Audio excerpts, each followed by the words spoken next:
voudrais reparler de solidarité.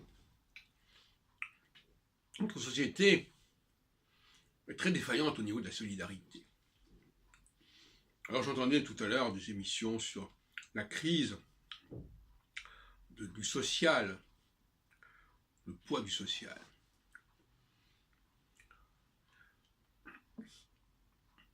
La solidarité, ce n'est pas la bureaucratie. Or, on voit bien que la solidarité passe essentiellement par la bureaucratie. La solidarité,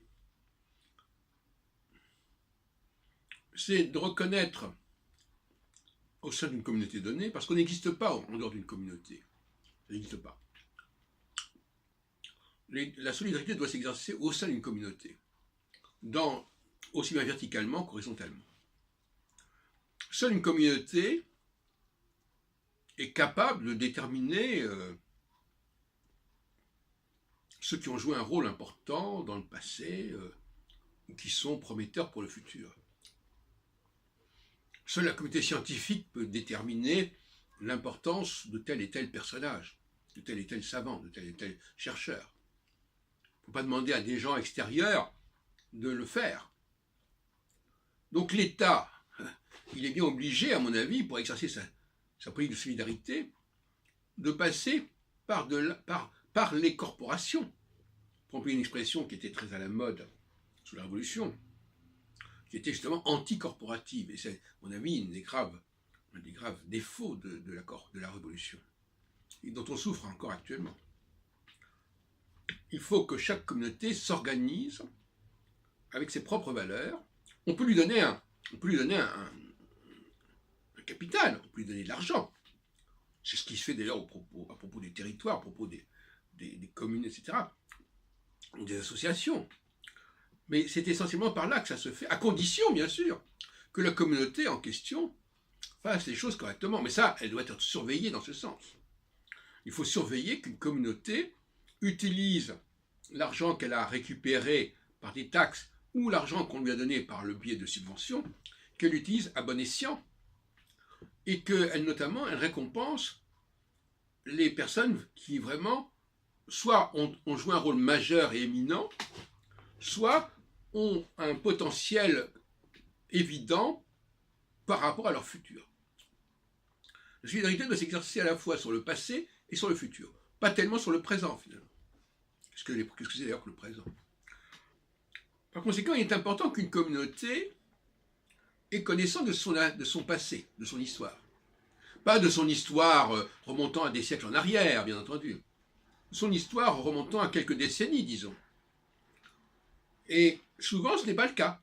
Et souvent, paradoxalement, les gens de la communauté en question, quels qu'ils soient, connaissent mieux des faits extrêmement anciens que des faits récents. On connaît, par exemple, dans telle ou telle communauté, on connaîtra mieux le nom des grands personnages de l'histoire que les leaders qui ont joué un rôle dans les 40 ou 50 ans passés. Comme ça. Et ça ne va pas. D'où l'importance de célébrer les gens qui ont précédé. J'aime bien le mot précédé. Les gens qui ont précédé, les gens qui ont joué un rôle de ce qu'est devenu par la suite la communauté. Quand je parle de communauté, je parle aussi bien d'une communauté religieuse que d'une communauté professionnelle. Comme par exemple l'astrologie, les astrologues sont une communauté professionnelle, avec sa diversité, mais tout de même c'est une communauté quelque part professionnelle. Le monde judaïque est une communauté religieuse, et pas forcément uniquement d'ailleurs, mais sans dire l'expression qu'on rendre à César ce qui est à César, disons qu'effectivement, une communauté doit respecter ses anciens. On retrouve dans le décalogue le respect des anciens, le respect des ancêtres, le respect des parents. Les parents, forcément, ce sont ceux qui étaient avant. Donc voilà comment je verrais une politique de solidarité. On ne peut pas avoir un rapport de solidarité avec une personne isolée. Sinon, on tombe dans la bureaucratie, le basique, le minimum vieillesse, le RSA, le RMI, tout ce qu'on voudra, etc., qui sont valables pour tout le monde, du moment que, selon une catégorie d'âge, de sexe, etc. Bon. Non, ça c'est tout insupportable et insuffisant, et inéquitable finalement, parce qu'on ne peut pas mettre tout le monde dans le même sac et sur le même plan. On ne va pas traiter telle personne qui a joué un rôle important et éminent dans un groupe comme telle autre personne qui finalement n'a pas fait grand-chose, mais va recevoir la même pension, la même allocation. L'égalité peut être totalement inéquitable en réalité.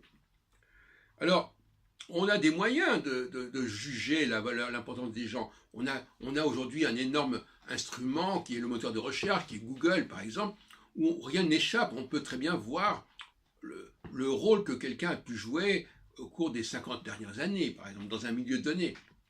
Et soit le milieu en question est capable de lui-même de verser des subsides à ces personnes si c'est nécessaire, hein, tout comme on paye, par exemple, les anciens présidents de la République ou les anciens présidents du Conseil ont droit à une certaine somme toute leur vie, par exemple, parce qu'ils ont joué un rôle à un moment donné, et voilà, et ça a permis aux choses de se poursuivre par la suite. Bon. Soit donc la communauté capable de, non seulement de gérer, mais de recenser de manière aussi fine que possible tous ses membres, dans le temps comme dans l'espace. Je répète encore une fois, sur un siècle par exemple, bon, 50 ans si on veut.